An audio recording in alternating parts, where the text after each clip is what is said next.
The following program is for adult audiences only. Time to open up some whoop ass. Turn the volume up, they can hear from hell. Everyone's ready, so let's ring the bell. Ding, ding, ding, let's start the clock. HBW, yeah, we're bumping chops.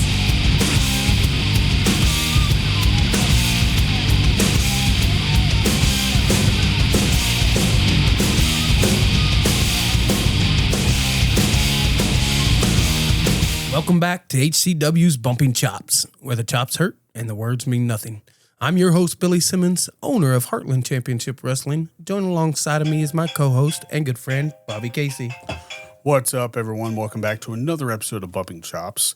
Bumping Chops is proudly presented to you by the Chubby Buddy Studio. So if you like or listen to Bumping Chops, make sure you hit that like and subscribe button over on YouTube. Also, you can follow the Chubby Buddy Studio on all social media platforms. That's just at Chubby Buddy Studio with 2 S's. Just make sure you hit that, leave a comment, all that other stuff. Bumping Chops is also proudly presented to you by Mason Coley Creative. And our host over here is getting phone calls, so he's not going to have much to say about Mason Coley Creative, but I will. Mason Coley is the man behind the camera of HCW. He takes amazing photo shots. You got that over there, Big Hoss? Bro, it's going crazy over here. They think I guess we're doing this on a different day, so people don't get Friday.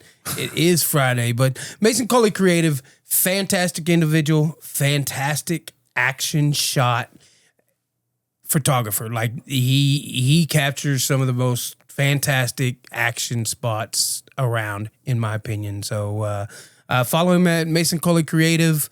You won't be disappointed. And also, you can follow HCW now over on a website that he's actually built for you guys. It gives some photos, also breaks down some of the storylines that are going on, along with some of the matches that took place the previous show. So all you have to do is visit, I think it's www.hcwonline.com. Yeah, and that website will officially go to HCW Live here pretty quick. Okay. So Mason's done a great job. And he's helping us tell the stories like he does with the camera. He's doing it in some writing too. So can't be more happy and proud of the growth of HCW, and Mason's helping that along. Yeah, and HCW, more along with that. And then to get more information about HCW, follow us at HCW Live 23 on all social platforms. That is HCW Live 23. And on today's episode, we're going to hit you with some Today in Wrestling History that's going to be brought to you by our proud sponsor, Smack Talk Showdown. Thanks again by Smack Talk Showdown sending us your game to play. We're going to have a lot of fun, especially on this episode. We are also going to recap HCW's last show briefly, talk about a little bit of the storylines, talk about some of the matches, some of our favorite matches. What would you give that as a one-word show? A way to start 2026. I would say a standard. A standard. That's a way to put it. A standard. That's a good way to put it. But we couldn't do that without a very special guest. That special guest is coming to us from Western Kansas. Yeah. He has been wrestling how long? 2020, because this poor guy. 6 years. And he's one of your kids. He is one of my kids. Well, men. They're all men or women, but they're still my kids. I don't care how the fuck I guess old he's they younger. are. He might look older, but he is younger. Anyways, this is the world's largest luchador. Best smelling luchador. They say best smelling luchador. He is the man alongside Angel de Paz and Hector de Oro. He is Bruiserdor Violencia. What's up, brother? Hey, ¿qué pasa, mi raza? How's everybody doing today? Oh, we need subtitles for this damn episode, huh? Oh, here we go with this shit. You're about to learn your Spanish today. That's it. What you doing, buddy? How you been? Doing pretty good, man. I'm enjoying life, as they say. How about you guys? Yeah, staying busy. We haven't got to see you in HCW yet for a little bit. Yeah. How's the wrestling world for you? Oh, it's been great. Been getting a lot of bookings recently. Been traveling a lot as always, and just been That's staying busy. good. Yeah. You and Hector traveling now together. Is that what's going on? Tell us a little bit about that. Yeah, so obviously for people that may not have known or people that weren't paying attention, would be pretty crazy. Angel and I were Chancla Violence, and pretty much we were booked for like the rest of the year of last year. And unfortunately, Angel had that horrible accident that took him out of wrestling for a while. And so we didn't want to cancel the bookings. And Hector was always riding with us in the car. And so we're like, hey, Hector, obviously you have your own bookings, but you're always traveling with us. Would you be interested in tagging with me until maybe Angel comes back, or we'll see what happens? You know, maybe we'll film a trios or something. So, I mean, he was always there. So me and Hector decided to run the tag team thing, and we're doing it right now. So yeah, Hector and I are traveling all over now. That's fantastic. And y'all just came back from Mexico, right? Yes, sir. How was that? Oh, excited. Oh, it was amazing. Let me tell you, a Mexican crowd is completely different from an American Okay, crowd. explain. If they love the entertainment, they love the flippy stuff, but if you know how to work, you know how to work. Like that's simple. Like you taught me the basics, and that helped me out a lot. Especially working like the old veteran guys that were there, because I had to work two legends. By Nice. Difunto Primero and Silver Star, they're known for like teaching like some of the most famous luchas, and like they've been That's doing it for awesome. like years. A Mexican crowd, like if you botch or something, like an American crowd will be like, ooh, like don't like do that, or like don't laugh it off. But no, a Mexican crowd, they will let you know. They will. Oh man, they were chanting Barney at me because I decided to wear my purple gear that day, and oh man, Oh, they shit. are Oh, ruthless. Yeah. Yeah, no, they get into it though. They get into it though, and that's the best That's part. good. They treat pro wrestling like you're a celebrity over there. It's crazy. Oh yeah. Even And if I've- they don't know you. And I've heard they've like it's always been kind of like that in Mexico. Like luchadors in Mexico are, you know, they're bigger than life, so they're treated that way, and that's such a cool, unique aspect for professional wrestling and for like your heritage and what you do. So I was so proud that you got to go over. I remember, you know, when you first started training. You know, like that was one of your deals was I want to go be able to wrestle in Mexico and stuff like that. And you kind of had a little bit of a different kind of break into the business because you joined me and started right around COVID. And unfortunately, where we were running training, that whole and our shows got completely shut down.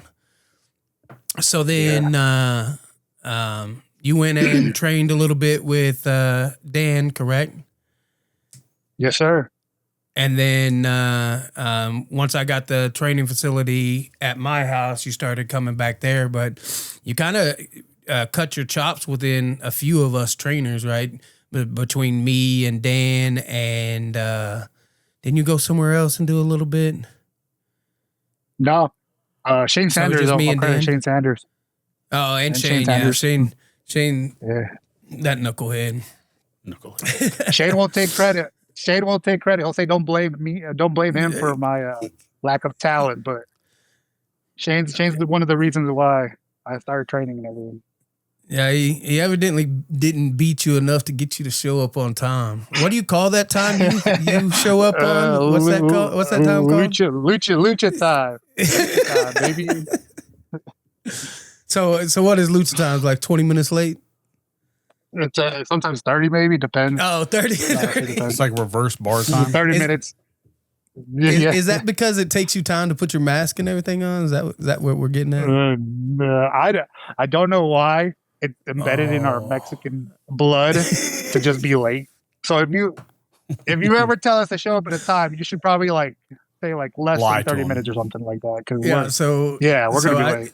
You had to start telling them like an hour early, so you 10:30 know instead they're of going to be noon. 30 minutes late. So then they're actually 30 minutes early, and everyone's like, "How did this happen?" The crazy part is we'll be on time, and then something will happen, and we'll end up being late. Like sometimes it's not even our fault. It just Hey, it our is your culture. fault because if you left earlier, then you wouldn't have to worry about that. I guess. All right. We don't need to talk about Yeah, you know I'm right. that. So,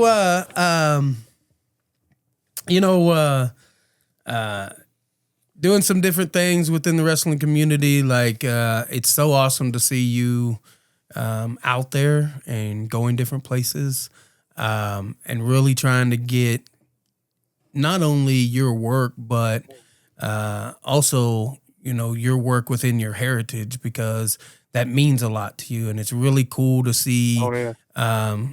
you really kind of diving into that and what it means to you. So as a trainer, like, I'm super proud of you. I hope you know that. Oh, I appreciate it. Thank you, Billy. You taught me a lot, and I really appreciate that. I always give you credit. I don't know if you ever pay attention, but I always give you your flowers. I was like, I wouldn't be here in this situation if if you never trained me and you taught me the right way. So I appreciate that. We try to do what Especially we being try a to big do. guy. Especially being a big guy, Yeah. because you know how much I struggle with being a big guy. Well, because, even when you first came in, you were like, well, I'm athletic. I can move around and I can fly. But trying to, some big guys won't ever like understand, like, you still got to work big even when you can do all that stuff. Mhm. So it's nice when I get to put you with someone that can like base for you, so you can do some of your lucha stuff, because you really are athletic. So not as athletic as, like, Andrew Lucha or somebody, but pretty athletic. Oh yeah. Well, hey, really good, so. I got just a Uh-huh. couple quick questions. I think they're kind of little soft questions, but first, let's clear All the right. air here. What is it that you wear? Is it some lucha card war? What is it that has Tag'em Bag'em raving about how well you smell? I honestly cannot reveal the secret. 'Cause I It's the honestly, lucha or Violencia secret, huh? Instead of Victoria's Secret. it's the Bruiserdor scent. I guess I honestly Oh, cannot wow. tell you. I don't know. I guess I always smell good, which is funny because I'm always complaining to Hector. I'm like, do I smell bad? And I'll have him smell me like at least 100 times. Do I smell bad? And he'll be like, bro, you don't Well- smell bad. Like, relax. Like, I'll just be like smelling myself all the time. It's hilarious. Well, you just have Tag'em Bag'em just walk over to their table and be like, hey, how do I smell today? That way I ain't got to ask Hector 100 times before the show starts. I mean, Yeah. I think I asked Hector too. Did I lie to him or what? Yeah, because Hector will tell me the truth. But then also, if I smell bad, I can make Hector smell me. No, not a big deal. Fix it real quick. That's it. Yeah. I did have a question kind of about Mexico. I didn't even actually know that you went to Mexico. I also it probably just Yes, didn't sir. come up on my algorithm or my feed. But what is taking HCW, what they've done with Wichita? Is there anything that interacting with the fans down in Mexico versus HCW? Is there anything that they kind of share or have in common that you kind of noticed? They like their gimmicks and characters. I guess that's a really same thing. So like, yeah, they like their gimmicks and characters. They love interaction. If you can and no matter what crowd, if you can interact with the crowd, they will automatically love you. We're so used to like representing our culture, but like when we were over there, we were heels. So we played the American bad guys, and they just loved booing Right. us. And so just interaction itself is always the best. But that'd probably be the say interaction, probably the biggest thing. Well, could you kind of give us a rundown of what the whole story of Los Matones is all about? Yeah. So Los Matones. I know some people don't know how to say it right. Los Matones. I It usually can't. means like the bullies. Sorry. It's okay. So did you say the bullies? So obviously, yeah, kind of like the bullies. And so, Okay. fun fact, when I was helping Angel train some of his green kids, they thought I was being a little bit too harsh on them, so they started calling me Big Bully Bruiser. And so since we started doing this tag team war, Hector's known as the Golden Bull, translated El Toro de Oro, the Golden Bull. And I've been running with the Big Bully gimmick, so we're just like, you know what? Let's go as Los Matones. I think people will enjoy it, and once people realize what it is, I think it'll be a little fun, you know? Yeah, that is interesting. I was kind of curious. So good question, Bobby. Well, like when I say the Los Matones, it makes me think like I'm giving them like some props for like being one of those old time bands, like those groups of men that do the snaps and shit. And the Matones. Yeah. Hey, Bruiser, so before you started wrestling, you played in a death metal band, didn't you? What? Yeah. So I hardcore band. Yeah. So before then, I used to go up to Kansas City, and I used to be in a band in Kansas City. We used to practice and travel, and it was a lot of fun. That's where I met Remington Roar. We played a show together in Wichita. Cool. I think the venue was called like the Donut Hole. Yeah, it was pretty cool, pretty fun. It's cool histories, man, when you kind of think about different things, and everyone from different walks of life, especially with our locker room, like people come from all over, and when you're part of us, you're part of us. That's just how it goes, ain't it? I want to know what the hell he did in a band. What were you doing in a band? Like, were you singing? Were you playing the bass, the drums? So I was in a couple bands, but mostly I played bass guitar or I played like guitar. Yeah. So that's. I was gonna say I don't see you up there on a mic. No, I can't sing. I can do like yelling, screaming thing because, like you said, death metal stuff. Because like Remington, he was in a band, so Remington was a singer. Yeah, that's wild to me. That's where that. That's where what?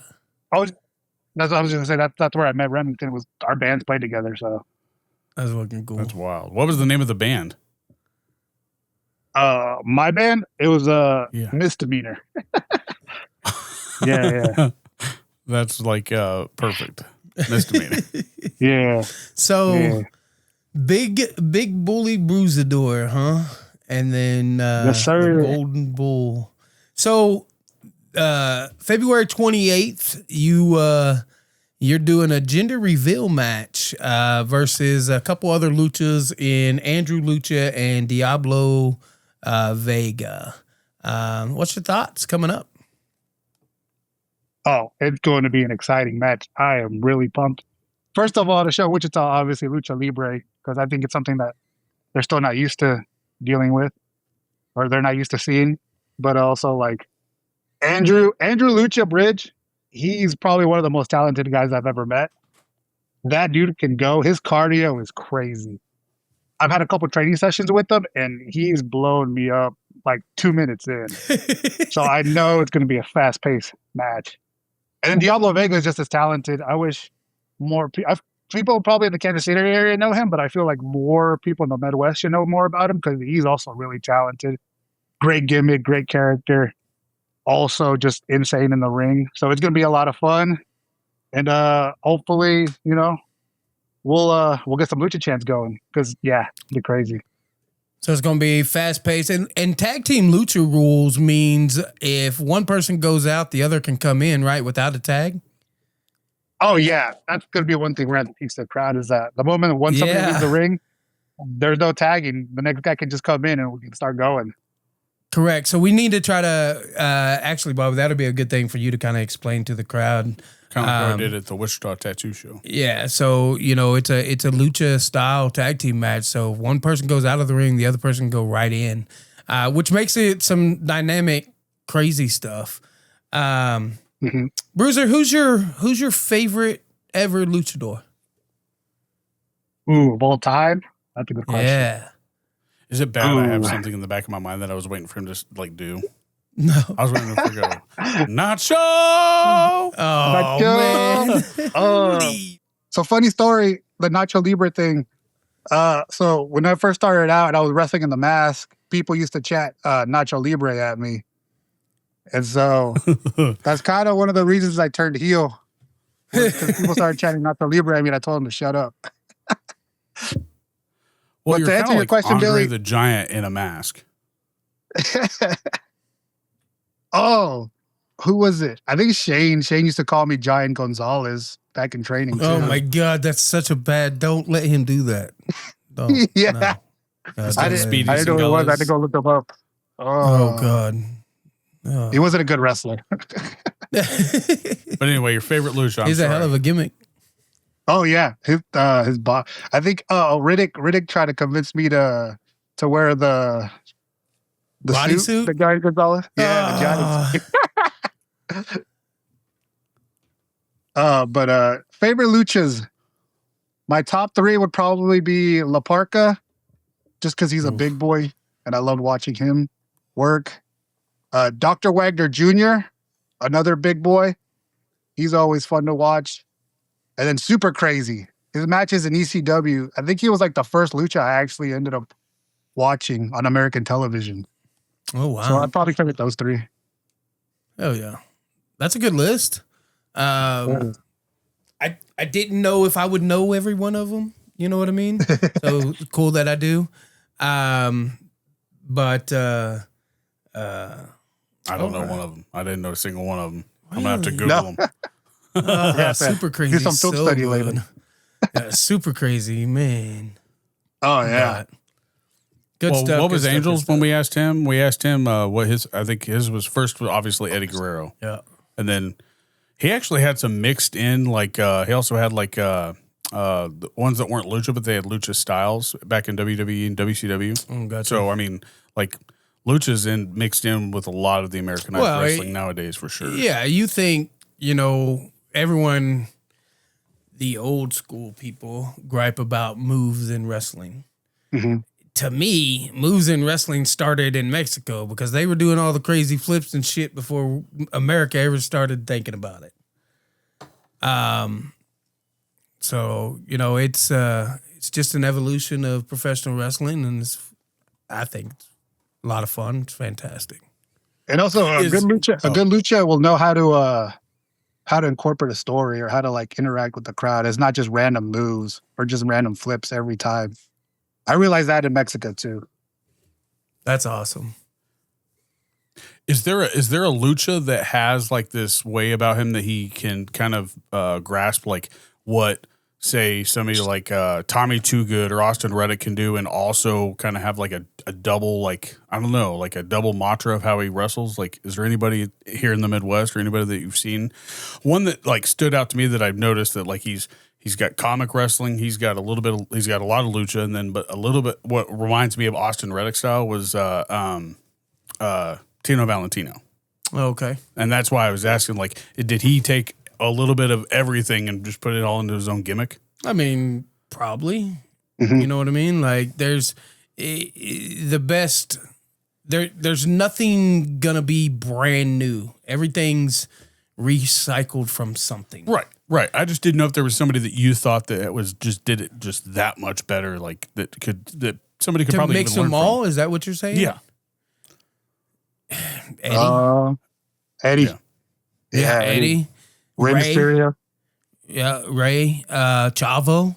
Mm-hmm. Chavo's so underrated in my opinion. Yeah. Chavo's a good one. Anybody that wrestled for you or wrestled in this area that stands out most, or like traditional actual lucha wrestling hasn't really been around this area until Angel and Bruiser brought it. helped bring it to the area. Like, there's been little bits here and there, but like you don't see, like, you see it way now more that Angel and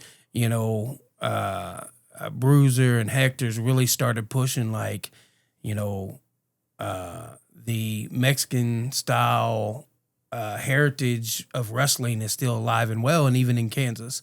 And that's why I'm proud to be, partners with them and helping them go and bringing them into HCW and just really showcasing what it is, because it's another form of professional wrestling that's absolutely loved and adored. So Before we get any more questions, why don't we hit some Today in Wrestling History? I'm down. All right. Well, Today in Wrestling History is brought to you by Smack Talk Showdown.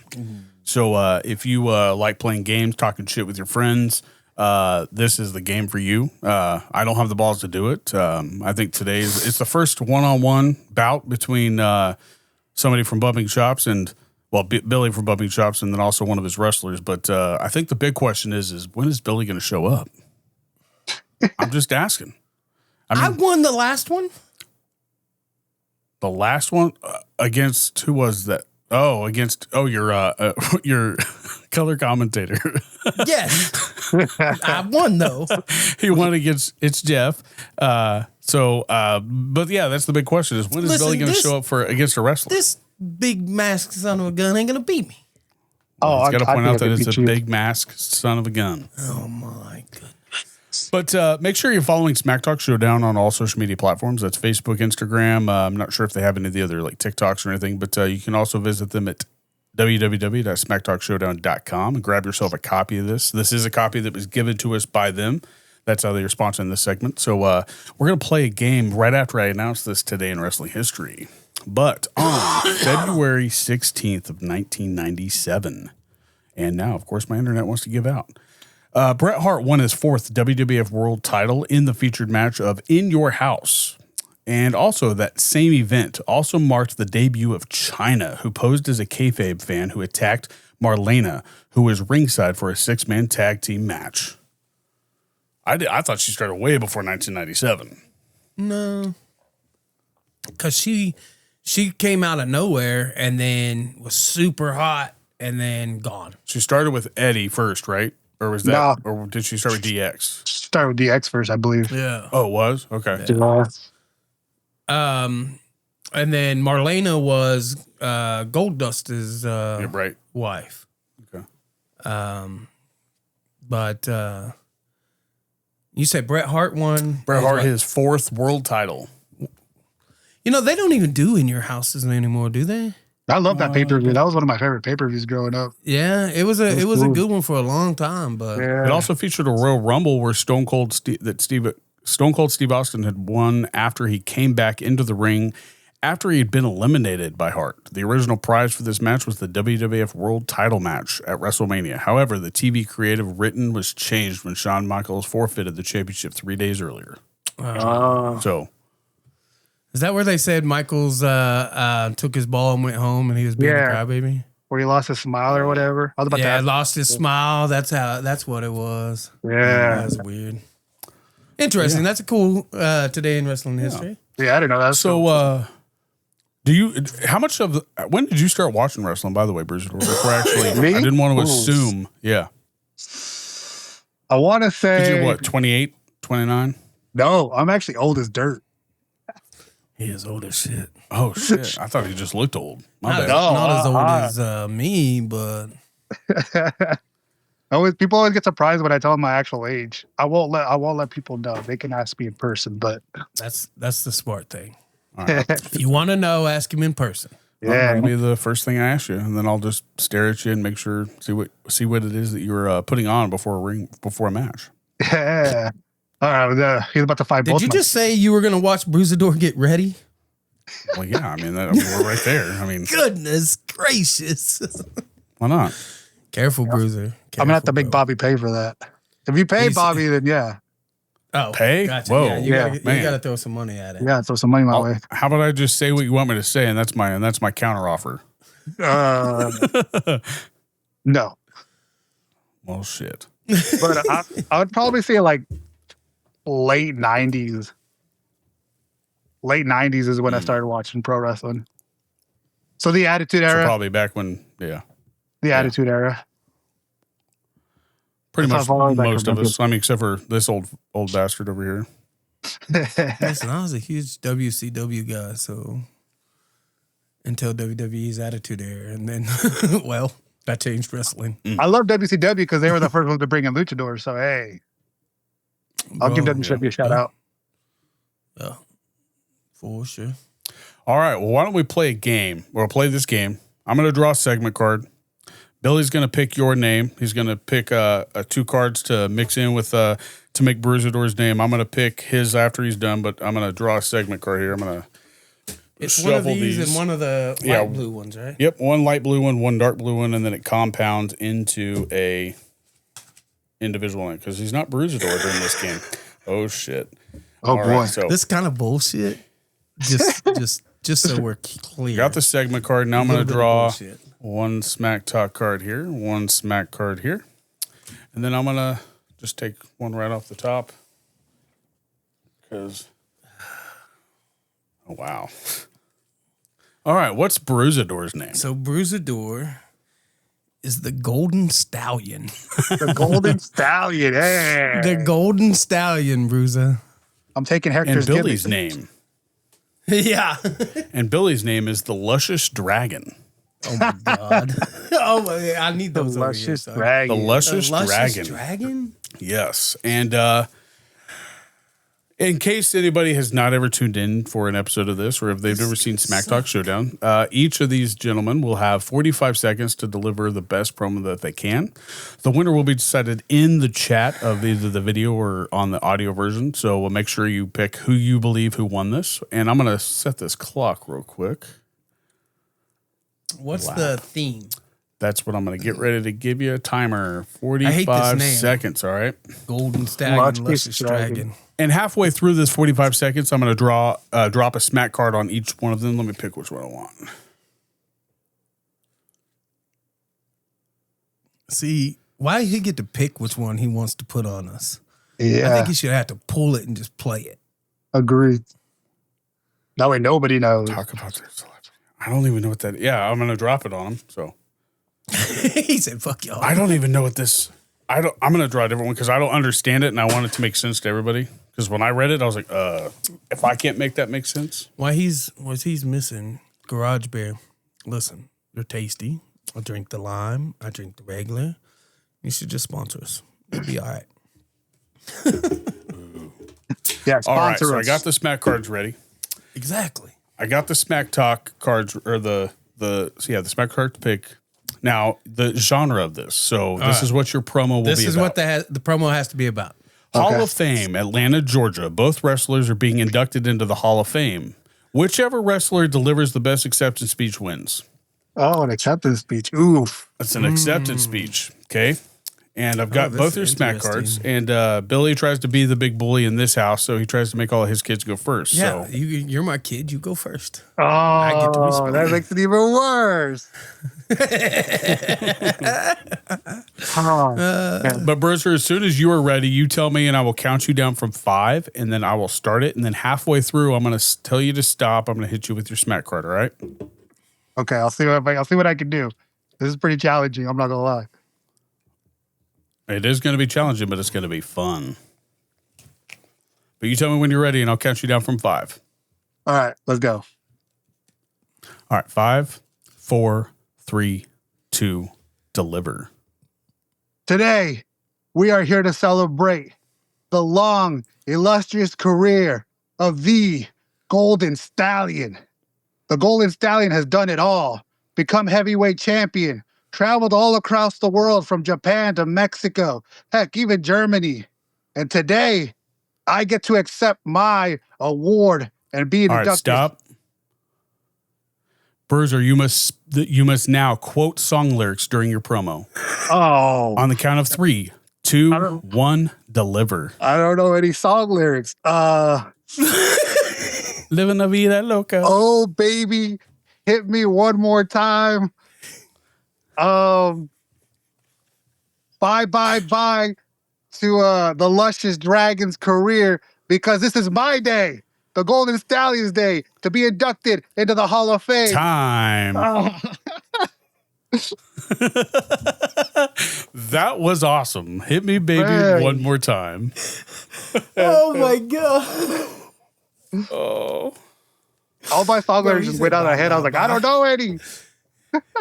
Bro. Yeah. The idea, and This I do was want hard. to, I do want to preface this. The idea of this, since we are over virtually, our guests join us virtually.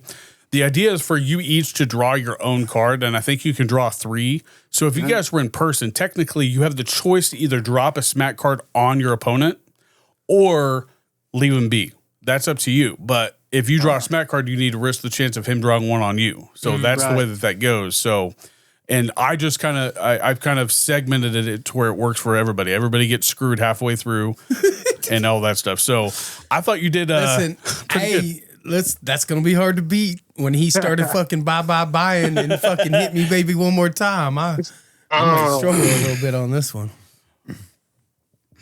All right. You tell me when you're ready. I'll catch you down from 3, 2, 1. All right, I'm ready. All right, 3, 2, 1, deliver.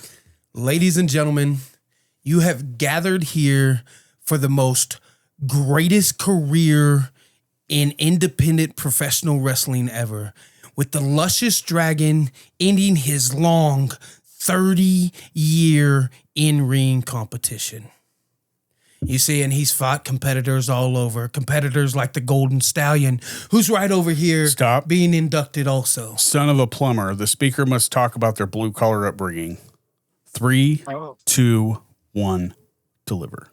And while I was over training and busting my ass, cooking and doing things I had to do, living in my car, going to work every day just to go to training, the Golden Stallion was always one step ahead. He had all the money. He had all the fame. But the one thing he didn't have was my drive. That was pretty good. That's too short. 45 seconds. Short. If you want to start adding more time and getting beat with more time, then you let me know. I'm just saying. Motherfucker.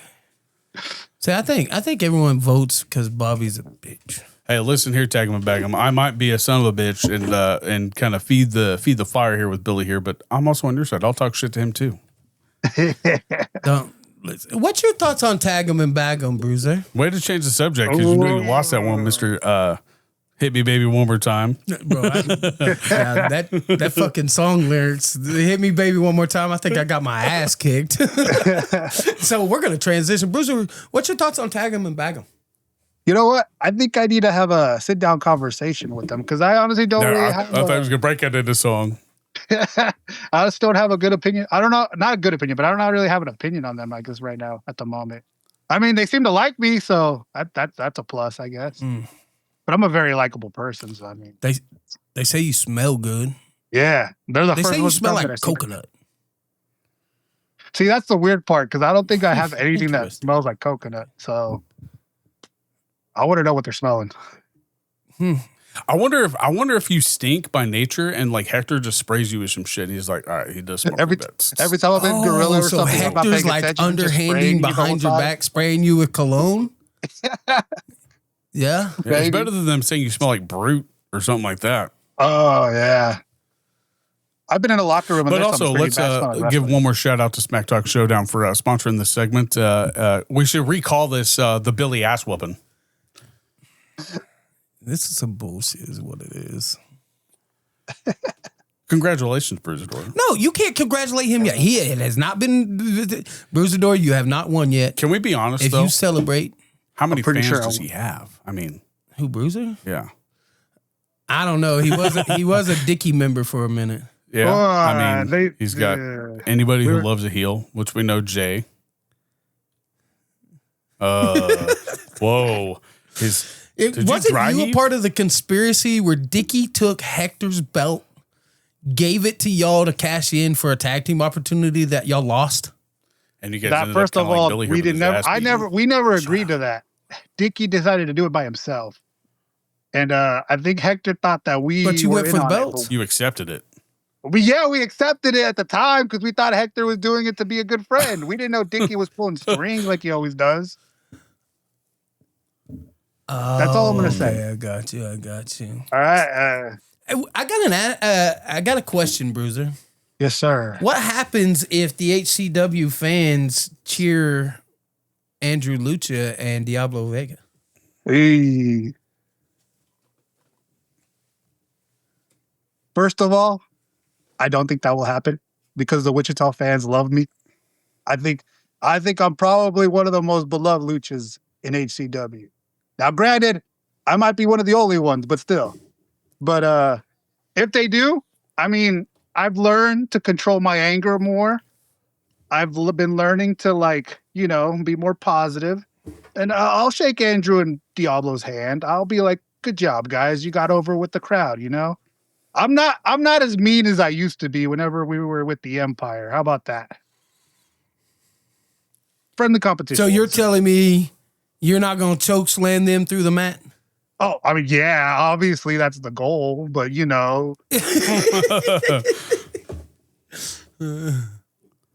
I going to be upset that the crowd's chanting for them? No, not necessarily. But I still want to win. I still want to win. Call bullshit. I'll tell you that. I'm a changed man. We're not Empire guys no more. We're not the old Empire guys. That's true. Dicky did some things where he See, I did it. Oh shit. I'm glad you can do it. I fuck it up all the time.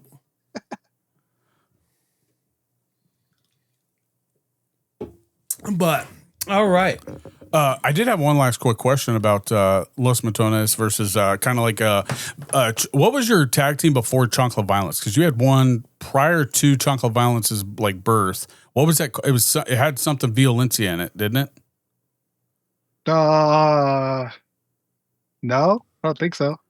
I remember calling it. It was the first time I called you. I think it was at Leavenworth. It was you and Angel, but it wasn't. It wasn't Chancla Violence. It was something else. Oh, Violencia. Violencia. Yeah. Okay, yeah. I knew it was something different. I was like, so what was the change about that? Okay, so this is kind of funny. So originally we were Violencia y Paz, which means peace and violence in Spanish, because Angel's name is Ángel de Paz, Angel of Peace. I'm Bruiserdor Violencia, Bruiserdor Violence. So it's Violencia y Paz. Unfortunately, the American crowd and most ring announcers could not say that. And obviously, we would write it in Spanish. You got me to say it fine. We would write it in Spanish, so whenever they see the Y, in Spanish, that means and. E, yeah. So people would go, Violencia y Paz. Oh. So, I yeah, feel they way would better butcher it about all the myself time. now. Yeah. So, I mean, Okay. we kind of got tired of the people butchering it. And we're like, you know what? We'll make it easier. So we went down to Rocky Mountain Pro one day and JK Pop, shout out to JK Pop, because they were one of the first tag teams to actually give us an opportunity. Good guys. Great guys. Great guys. Great tag team. They know how to work. They're fun to watch. They I put us agree. underneath their wing and they taught us a lot of good things and how to be a good tag team. And they were like, Violencia y Paz is cool, but that's just your guys' name. You guys should have like a team name. So at one point, they accidentally called us like Kansas City Luchas because they thought we were from Kansas City and we didn't like that. They called us like Kansas Luchas at one point. We tried to run with that. We didn't like it. And then finally, Angel. Yeah, I remember the Kansas Lucha thing. Yeah. After that, Angel was doing the Chancla gimmick, and it was starting to get over, and more people started to like it. So we're like, well, Chancla Violence is kind of a joke of our culture, obviously, because obviously our moms would hit us with chanclas whenever we would act bad. And so we're like, oh. And then I think we used it in a promo one time. We're bringing that Chancla Violence to your promotion or something like that. And we both just went like, that's the tag team name. That's it. And it's easy to use. That's it. People can pronounce it. Yep. So we went with that, Chancla Violence. So let's talk about Chancla Violence. How well could your grandmother throw a chancla and hit you? Oh, man. I have nightmares every day when I think about that. Like my mom is a tiny woman. And obviously people that know me, they know I'm a big guy. But the moment that I see my mom try to reach for something, I am running because she will humble me. She got a wicked one. Oof. I am more scared of my mom than my dad. I'll tell you that much. Yeah, that's awesome. That's usually rare, I think. Like in Mexican families, like Manuel's dad used to scare the fuck out of me. I'm just saying. Oh, no, But don't his get me mom wrong. loved her. People always see my dad and they think that he's always serious and like always strict and everything. And yeah, he is. That's just how he is. But nah, you ever get my mom mad? That's where you find where Bruiserdor came from. Because That's where the trouble's at. That's exactly She's a like sweet Bando's lady. Don't dad. get me He's wrong. what She's awesome. But yeah, when you get her mad, Oh shit. So, Well, why don't we break down this show real quick a little bit? That's Unless good. you Have had you- something else you wanted to touch on, like anywhere you're going to be working outside of Wichita, of course, but also kind of talk about skill a little bit before we move on to this.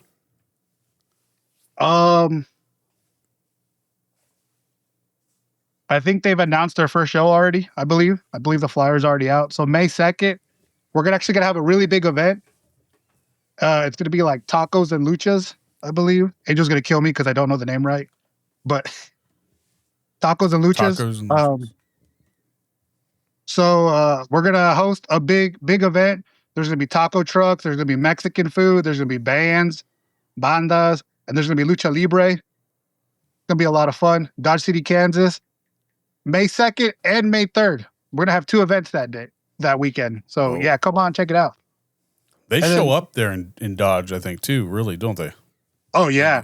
The another big thing about the Mexican culture is they love to support, obviously, people represent ourselves. So whenever like party. people hear like, oh, Mexican lucha libre or like bandas and like a chance to like promote the culture, people show up. So it's always a great time. It looks like a party, and like the food, I bet you the food's off the charts at that place. Oh, the yeah, food's I'm gonna amazing. try to go because, like, if you know me at all, I absolutely love Mexican food, especially Yeah. tacos and tortas and stuff like that. So, and professional wrestling, and it's my friends putting it on. I'm gonna be there. Yes, sir. So You heard it. definitely gonna be there, and it's gonna be a good time. So go check them out. Definitely go check them. And also follow Skill, Southwest Kansas Lucha Libre on Facebook. Is it just Facebook and Instagram that you guys have right now, or is there anything else that you guys are carrying? I think it's just Facebook and Instagram right now. Yes. Okay. So, yeah, make sure you're following them on social media. And they travel. You guys have teamed up with HEW a couple times now. You guys did the tattoo event. And I think there was one other thing that we debuted. You guys were, well, you and Angel both wrestled separately at the parking lot venue, the pop-up thing that HEW had. And then I think they've done one more thing. Didn't they do one for the hockey? Did they have a lucha thing for the hockey game that you guys did? Did we, Oh no, did it we was do- just HEW that day. Yeah, I mean, Oh, okay. I think that was a couple of the Skill Lucha guys went for HEW, but yeah. Okay. right. And the lucha guys, like when I'm bringing in or promoting a lucha match, it is mainly with the approval and stuff of Angel and Bruiser. You know what I mean? Because like I'm gonna ask them before I bring another lucha in because of the fact of I know what they're pushing for their style. And so I want to make sure it's people they want to be Gotcha. helping them press that. So it's a good thing. Yeah. Well, why don't we get into this? You need a break. No. Okay. We can break down this show. Break down the show. This was the first show of 2026. A lot of stuff happened. The only title that wasn't on the line was the Sunflower title, Correct. and That's because the young lady was booked because she's very busy and very good. oh man, like I couldn't imagine keeping up with half the people's schedule that are title holders. Yeah. Like, man. But you have the Sunflower title was the only one not on the line. Correct. You had no debuts this time. That was kind of rare. You had no HEW debuts, I don't think, did you? I don't think so. Thinking you did. A lot So- of number one contender matches. Yep. 3 of them, I do believe. Correct. The only one that wasn't a number one contender was for the Out of Luck title. But have you guys named that match yet? Or whenever that's going to be? No, because you'll find out later. Tommy had the belt, lost it to Austin. Austin at the end of the show immediately cashed in for his match versus Ray. Yep. So as of right now, it's vacant. Okay. So that'll be one that we need to look out for. But why don't we start the show off with the VIP? It didn't intend on being a match, really. It actually intended on being a chance to respond after what happened at the Red Kettle Rumble, too. So, Right. So, Bruiser, you've went through a lot of stuff. What's your thoughts on Chance turning his back on Ray like he did? See, I know people are gonna have mixed opinions about me because obviously with our story with Ray and Empire, and we were in the same boat as Chance. We turned our backs on Ray too. The difference is we had somebody gaslighting us. We had somebody feeding us lies, putting one word in our ear and coming out the other, and just we kind of believed that we thought Ray thought he was better than us because of Dickie. Gotcha. Now Chance, on the other hand, I don't believe he's got anybody gaslighting him, anybody in his ear. I think this is all Chance, all emotion, and I hope that one day Chance will look himself in the mirror and be like, I messed up. Because Ray is a good dude. Ray is a representation of Heartland Championship Wrestling. And as much as, I mean, obviously I want to be champion too, Ray deserves to be in the spot that he's in. So as of right now, I think Chance messed up. I think Chance should ask for forgiveness. And if I ever come face to face with Chance, we might need to have a talk. So, there's opinions. Everyone's going to have their own opinions. And Chance was supposed to give us his reasoning. And a couple of the kids that, Chance is my co-trainer. Like, Chance comes in. He's there every week. When I can't be there, he's doing the stuff. So these kids come out and they wanted to confront him and ask him about it. And he wouldn't even give them the time of day. Kids that he's helped train and bring into this business, he just kind of shunned away and kicked in the mouth. And but then Kargar hit the ring. Oh, Kargar. I love Kargar. I think everyone loves Kargar. And our last episode, we were talking, and I've got to do better at getting Kargar involved in stuff. So that's one of my big goals this year, is try to get him really kind of, because that crowd absolutely loves that man. But anyways, Kargar shows up, and Kargar wants answers. Kargar told in a promo that he wanted answers. And he came out, and he was either going to get answers or beat him out of Chance. Unfortunately, Chance, very good wrestler. He held that independence title for years, undefeated. And so, Chance got the better of him, but then after the match, he decided to put some more boots to him. And I thought Ray Leon was going to catch him. Mm-hmm. I thought he was going to catch him, bro.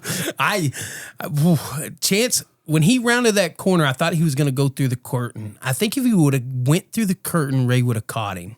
Oh, yeah. So that little pivot there to go out the side door, I think, made all the difference, because if Ray would have caught him, I don't know if security could have pulled them away. Yeah, it was bad. Yeah, Anyways, Ray would have murdered him. I've felt some of Ray's kicks, and Ray can kick hard, so I could only imagine what he's going to do to Chance. But that leads us into match number one. Like you said, we had for the Outlook title, T2G held the title for a solid month and a half before he put it up against. I think the intention was actually, wasn't he supposed to fight somebody at Salina before he actually got? He was supposed to defend it in Salina, but Salina is looking probably at April before we're going to be able to run. I was hoping March, but it's looking like April right now, which. It is what it is. Venue's got to do what they got to do, and we're going to be patient. And then as soon as we hit the ground, we're going to hit that damn thing running hard. So as of right now, looking at April. Okay. Well, T2G put it up against Austin Reddick, and like you said, Austin took the W and immediately turned it in. I think that's the second time it's ever been turned in immediately like that. Immediately won the belt and said, you know what? February 28th, Ray Leon, I'm coming after the Heartland title. And why wouldn't you? Austin's good. He's won a lot of matches. Like, in my eyes, he's top contender up there anyways. So the fact that he cashed in the Outlook title to go for that is could be good. And Ray might be in trouble, because as of right now, it seems like his focus is on Chance Kerrigan and not the Heartland Championship. The last time we saw Austin and Ray wrestle was, I think it was right before or right after Ray. Actually, it was right after the Empire turned on Ray, and it was at that next show. And Reddick stood up and said that he was with Ray, and now he's going for the title. Yeah, and that belt will do different things to people. Bruiser, you've been in the ring with Austin a little bit. What's your thoughts on that? You think Ray should be worried? Oh, definitely. Riddick, I have a lot of respect for Riddick. First of all, Riddick knows what he's doing. He's traveled everywhere. He's done some things, and that man has won my respect. Chunkla Violence and ACFC, we had some battles, but those battles we learned a lot from Riddick. That man can go. So if Ray's not focused and Ray doesn't put more attention to Riddick, he might lose that title because Riddick will do a couple moves here and there, and you'll be surprised. You can get the 1, 2, 3 pretty quickly. Nice. Well, taking us right into match number 2 of the evening for the main card was a fatal 4-way for the Independence #1 contender match. Right, and so you had Flex Reed, you had Aaron the Prodigy Helms, you had Jose Gerardo, and did I say that right? Gerardo.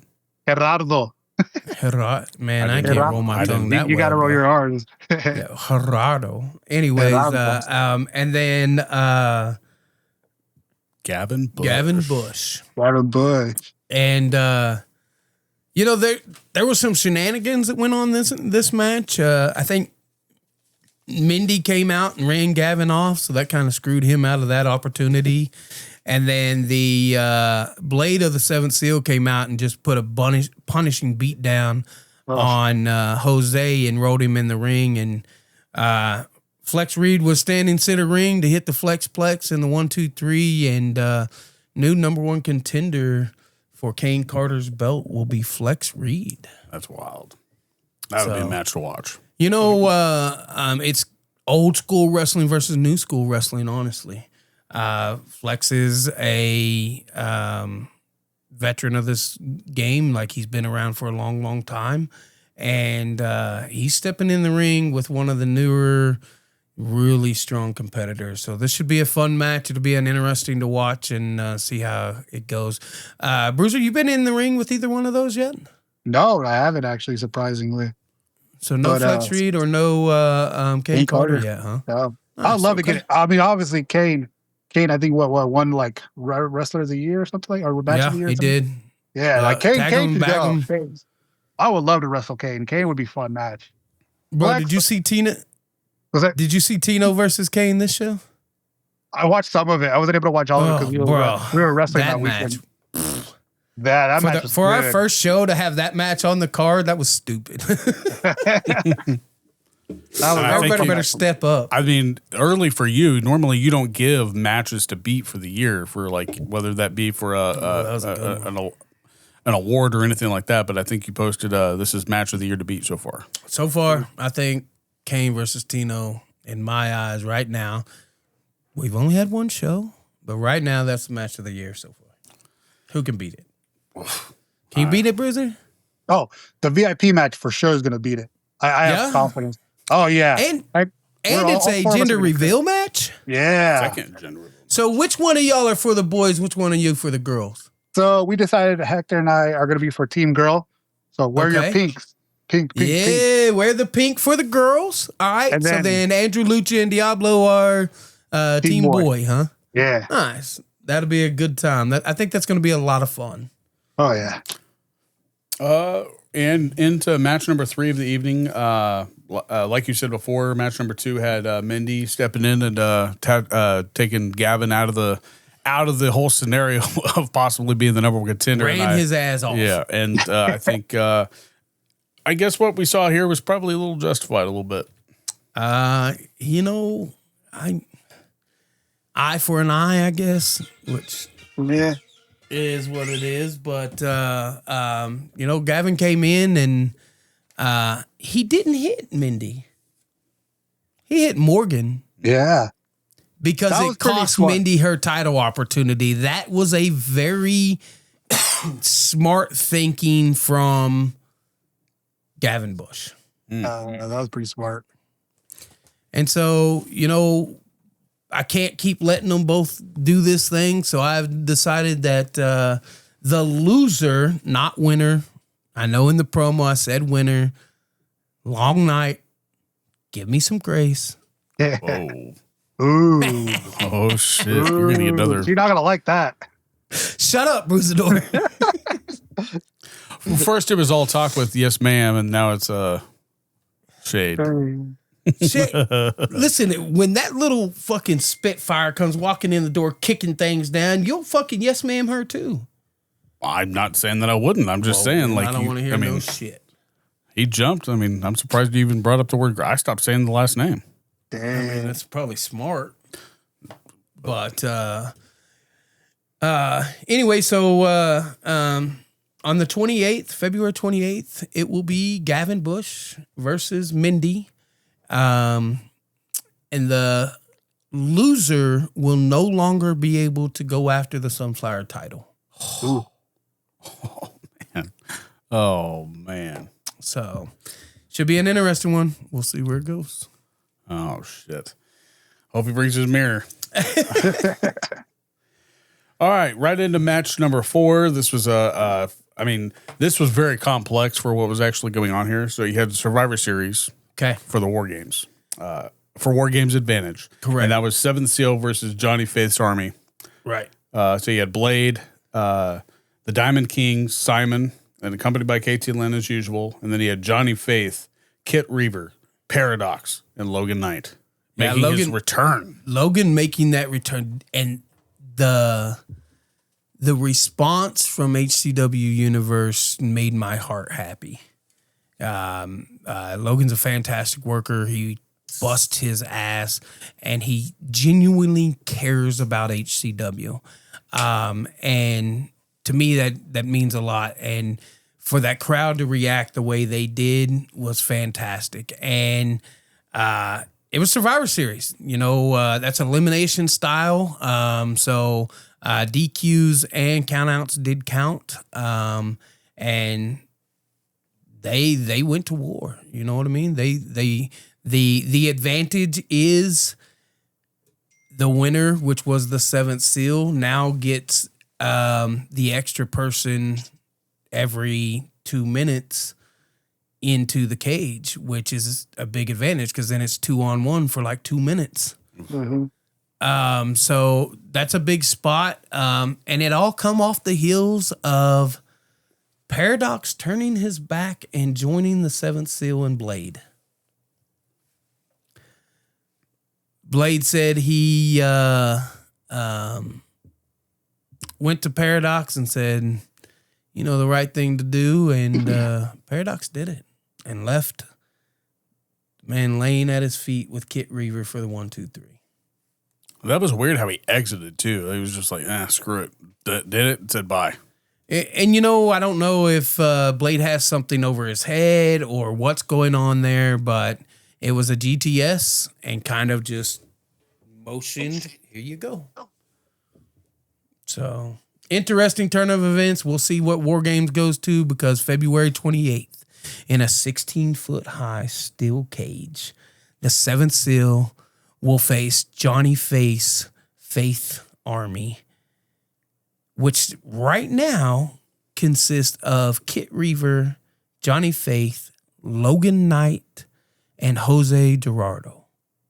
Who will be their 5th member? Oh. And what will the cage do to every one of those individuals? Well, last time we saw the cage, we saw hell break loose. It was wild. It was crazy. Listen, I've been in a War Games match with Johnny Faith, and he's a fighter, man. So don't look anything past him. That man will go. That man will claw his way to victory. I'll tell you that much. And that same War Games you were talking about, I believe Blade was on Johnny Faith's side that go. So this will be a different kind of uniqueness. And both of them have been in the War Games style match, but before they were on a team, now they're on separate sides. So could be interesting. We'll see what happens. Was that last War Games the one that your dad had to step in that you were talking about, or is that a separate match? No, War Games was with XWE. Well, I'm saying people were ganging up on Johnny, and like Johnny was your dad's favorite. He's like, nah. Oh, I don't know. Dad sticks up for Johnny Faith every chance he gets. So that's just how my dad is. But after that, we had a quick intermission. Did you need an intermission? I don't. I'm good. Which Wow, is weird. what the fudge? Shut the fuck up. Chugging. Man, he's normally peeing like a pregnant woman. Don't laugh at that. I'm just- Yeah, that's what I thought. But no, right after our short break, we had love versus hate match. I mean, you got hate we right did there. have love versus hate. All right, first off, for the independence title. we got to talk real quick. Yeah. I'm getting a lot of hate right now Oh, for what? because I keep booking title matches for people that haven't been around HCW. Who are you getting hate from? A lot of people. Two of my wrestlers. Oh. Tag them and bag them. Whoa. Anyways, they're asking why all these people, and it's a good question, it really is, so it needs addressed, why outside people get title opportunities. Dan Weber, this show, wrestled Ray for the title. When we seen Dan, he wrestled Camaro Jackson. The reason I book these people that I bring in, if they impress me and make me feel like I think they could be part of our roster, why would I not put them against my best talent to see where they rank? That is my reasoning of why some outside people get title matches. Hence, Kane Carter versus Tino Valentino. The normal wrestling fan that follows independent wrestling knows who Tino is, I'm sure. He's fantastic. If you don't know, go follow him. I promise you won't be disappointed. But then I stick him with one of HCW's biggest superstars right now in Kane Carter. And they went out and absolutely fucking put on a clinic. That's why I book it that way. Let me see where they're at compared to the rest of my roster. And if my roster has an issue with that, step your game up. Ooh. I agree. First. Mm-hmm.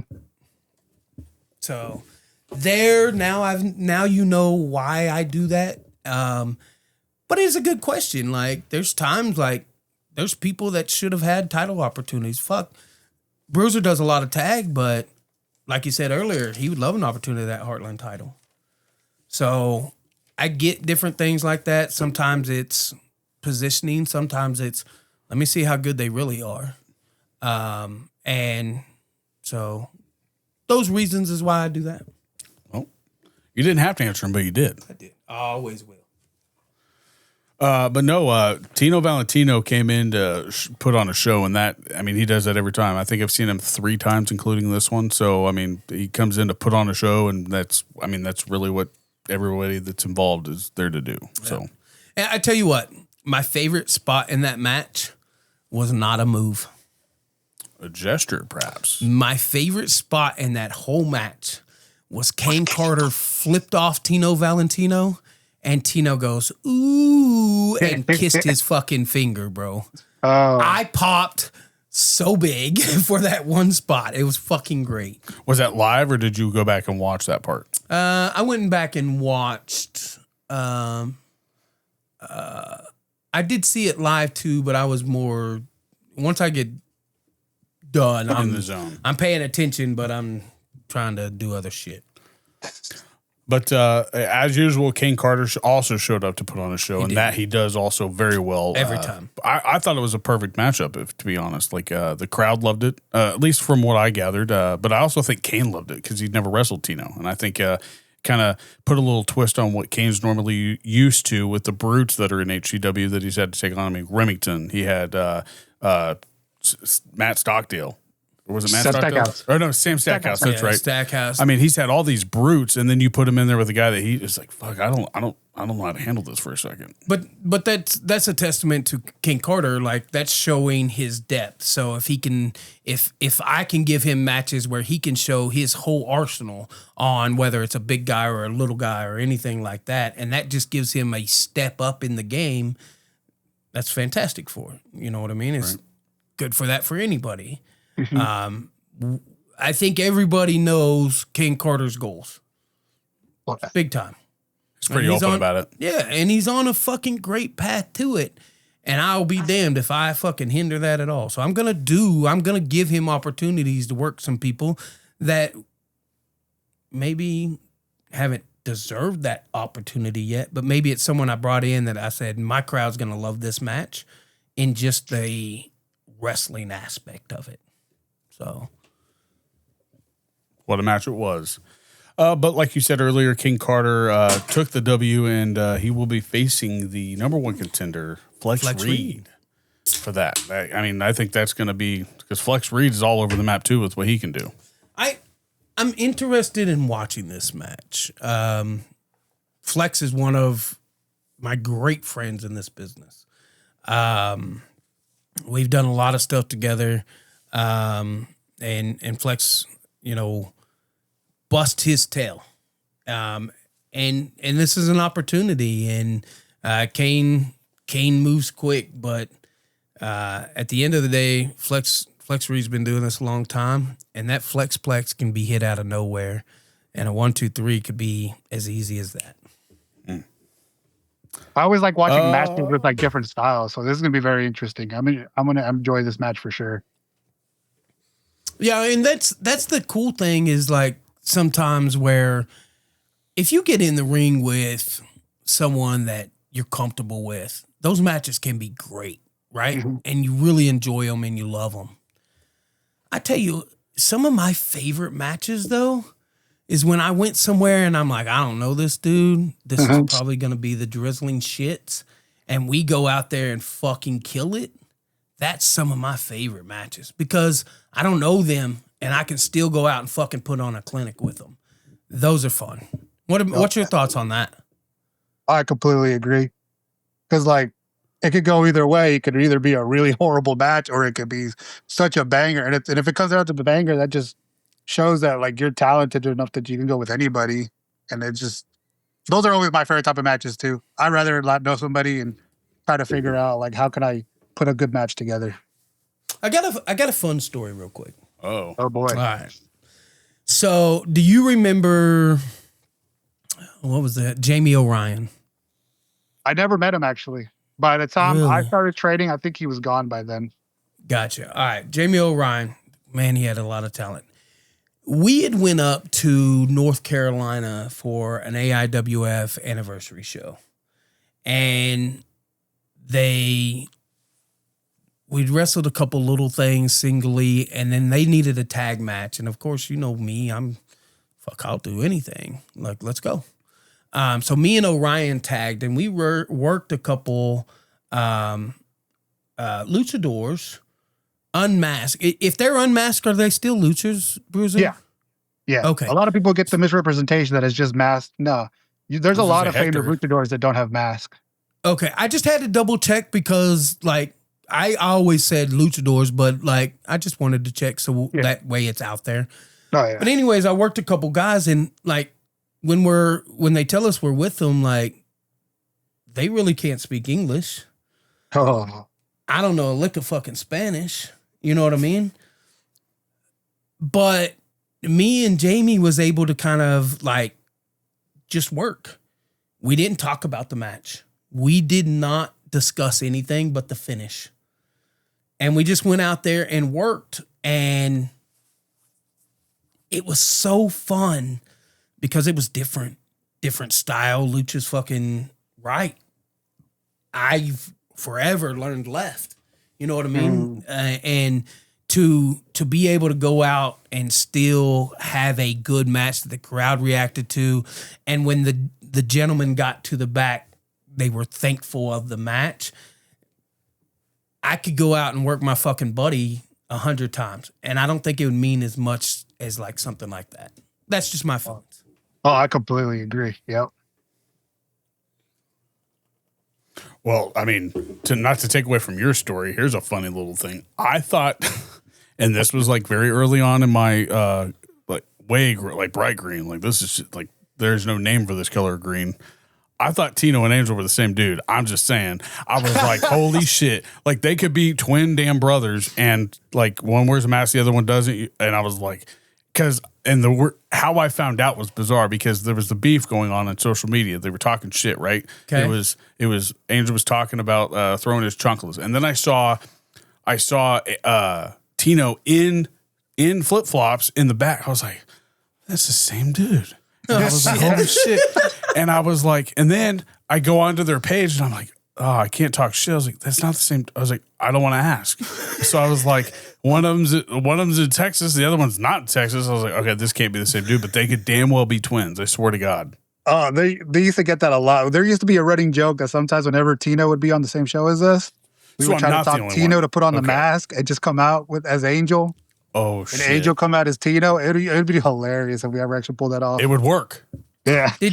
Did you know my relationship with Tino? Yeah, you told that story with Jay and Jackie on here. Okay, cool. So, Yeah. about him and Amarillo. Yeah. Yep. Yeah, good deal. Do you know Bruiser? I don't think I know the story. Did you hear that twang when he said, do you know Bruiser? So, Tino's, I think it was his mom's sister was dating or married to Bryce Payne. And Bryce Payne is who brought me into the business. You know what I mean? Okay. Because he was running ACW, Amarillo Championship Wrestling at the time. And, but Tino is related to Bryce.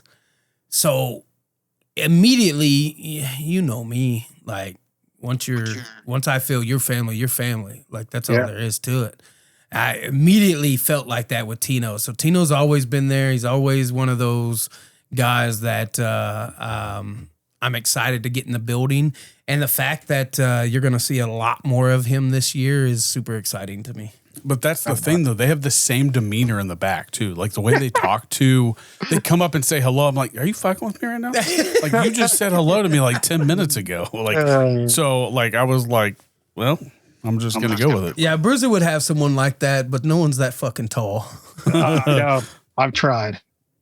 Well, why don't we talk about a match that's up Bruiserdor's stomping grounds here, the tag team match between Coda Brand and No Coast Yakuza. Before we talk about that, let's talk about goals for this year, Bruiser. You and Hector are going all over the place. You're tagging in Mexico, you're tagging in Colorado, you're tagging in Texas, Arkansas, wherever the fuck y'all are at.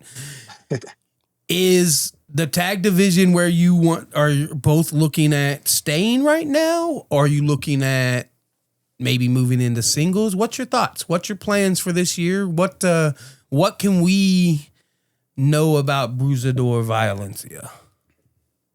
So at the beginning of HCW, after when Angel got hurt, I think it was singles gold because I just didn't know. All I've ever known was tag team wrestling. I remember the best advice you gave us was like, if you're going to do this tag teams thing, you got to go 100% into it. You got to book yourself as a tag team. You got to travel as a tag team. You got to do everything as a tag team. So that's all I ever knew. So sometimes whenever I did get singles opportunities, I was just like, I don't know what to do. I'm used to tagging with somebody. So at first I was a little intimidated, but like now I know that I can go because like I've had matches with like Ray, with Hector, with other people. So I'm always going to be a tag team guy. And me and Hector have agreed. So for sure, tag team gold is in our future. But hey, Kane Carter, I mean, let's face it. I would love to face Kane Carter. He put on a banger of a match. Ray, I don't think me and Ray ever got a one-on-one for that Heartland title. Okay. And now that we like, I wouldn't say, I don't know if we like each other, but we respect each other more now, and all the Empire business is behind us. Right. A one-on-one with Ray is another great wrestler, so I would love to get in the ring with Ray again and have a chance. But yes, gold, tag team gold for sure, but I won't say no to singles gold either, though. Gotcha. All right. So this match consisted of No Coast Yakuza versus Dakota Brand's Native Combat. And Native Combat came out and listen, Cam Dakota gave me a whole bunch of crap. He's saying that they've been number one contenders. Why they had to do a number one contender is bullshit. Listen, Cam, at the end of the day, you're going to do what the fuck I say. So you had to face the number one contender again. But the Diamond Kings ruined my plans. I'm mad about it. I wanted a clear victory. I wanted a clear who's going to be that top person to go after the Diamond Kings, because for 6 months or better, like, they've been tag champs, but have they really defended those belts? So there's some gripe going on. Like, you want to hold these belts, but you don't want to defend them all the time. So yeah, I got to kind of step in for that. So I wanted a definitive number one contender. And then the Diamond Kings do what they fucking do, and the Seventh Seal came out and interrupted the match. Reminds me a lot of the fucking Empire. Okay. We were better looking, though. We were better looking. Here we fucking go. We had style when we beat people up. That's all I'm saying. You can't deny that it reminds me a lot of the Empire. Oh, no, yeah. The Diamond Kings, as much as I don't like those guys, they remind me a lot of Angel and me. They have a lot of potential. Obviously, they're bigger guys compared to Angel, but oh, man. The Diamond Kings, I think once they get their heads right, maybe, leave the Seventh Seal, hopefully. Ooh. They, in the future, they're a legit tag team. I like them. Big words. I like their future. Right now, I want to punch them in the face, but, Yeah. So, Diamond Kings come out. They interrupt the match. I set a triple threat. And, of course, they can't have a triple threat in February because, well, the Diamond Kings are in the steel cage. So I hope they save their bodies in that steel cage, because March, they're facing not only No Coast Yakuza, but also Native Combat in a triple threat tag match for the tag titles.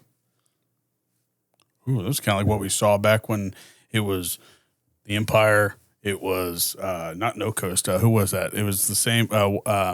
Rebel Hearts. Shit, Rebel Hearts, and then you had the dudes from up north that came down that Dickie had hired. One of the group. Actually, they had a fatal four-way. Son of a gun. Yeah. Whoa, who was that? It was. Oh shit! I got it on a card. But if you think about it, so now we've got. Say your name again, Bruiser. Your tag name. Los Matones.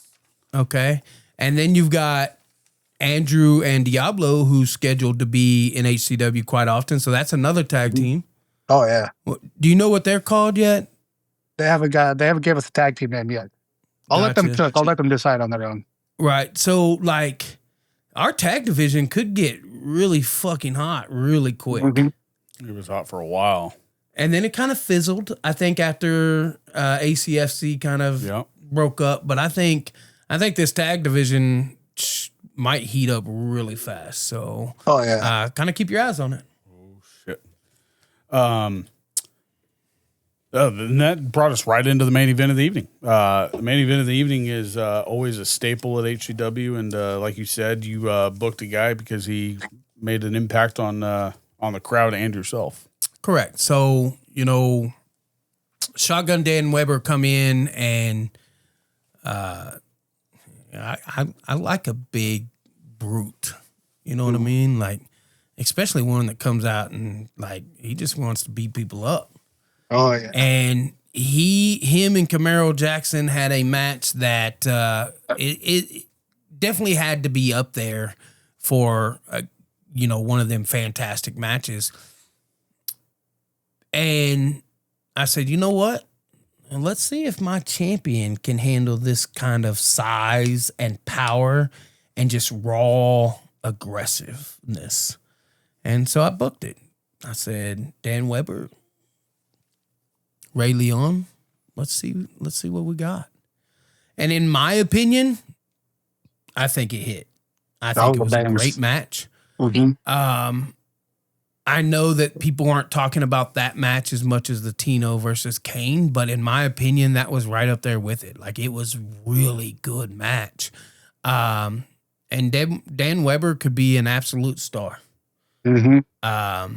But he was in the ring with one of my kids, and Ray Leon did what Ray Leon does, and he kicked that motherfucker. Well, let's also talk about the pop of the night. I mean, right after that match, I would say probably one of the biggest parts had nothing to do with the match. It was who came out to avenge what had happened to Ray. T2G. Yeah, and so wild. Of course, Chance and Austin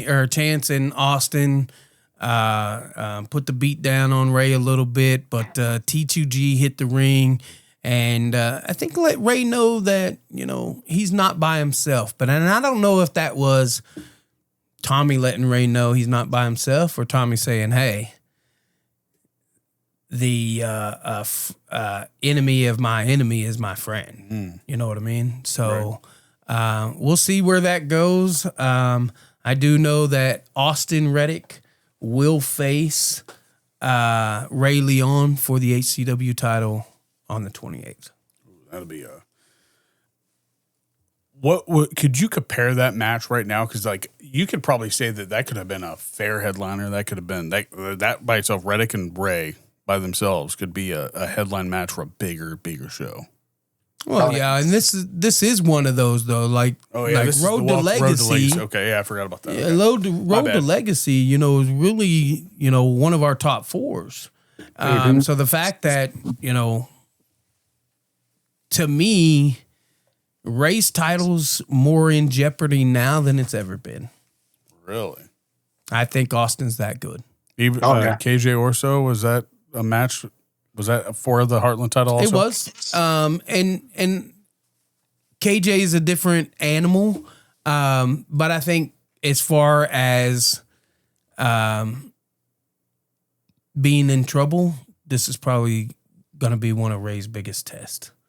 Because Austin can move with the best of them, but he can also put you on that ground and fucking grind you out. Mm-hmm. So we'll see how the match goes. I'm excited for it. Well, it's taking place next month. Actually, it'll be the following Saturday, 2 Saturdays after this airs. So February 28th at Osage Rec Center. Make sure you're following HCW on those. So don't forget to buy your ticket through them. I had a question actually when you brought up his goals. You felt on our 2 episodes ago. Actually, no, it was the last episode. You said that you felt that you didn't give Dickie justice after his retirement match. I figured this would be kind of a nice way. You said Dickie was gaslighting. You said all that. Is there anything that you learned from Dickie as a manager, by the way? I was just curious. Angel had a lot to say about the way that he managed your guys' tag team. What you say would be the one thing that stood out about Dickie? I would say he taught us to take opportunities when the opportunities were there. Good or bad, we did take advantage of opportunities when we had it to. Listen, I love Dick Richards as a person, or I guess Chase, if you want to call him Chase or whatever. As a person, love him to death. And as a manager, though, man, did he manipulate us and just controlled us. And that perspective, I never liked about it, but he did teach us a couple things here and there. So I'll give credit where credit is due. Dickie did lead Empire once Ray was out of the group. We did not have a leader, and Dickie stepped up. And so he taught us a couple things. I'll give him credit for that. Nice. Just curious. As a partner, Dickie wasn't horrible.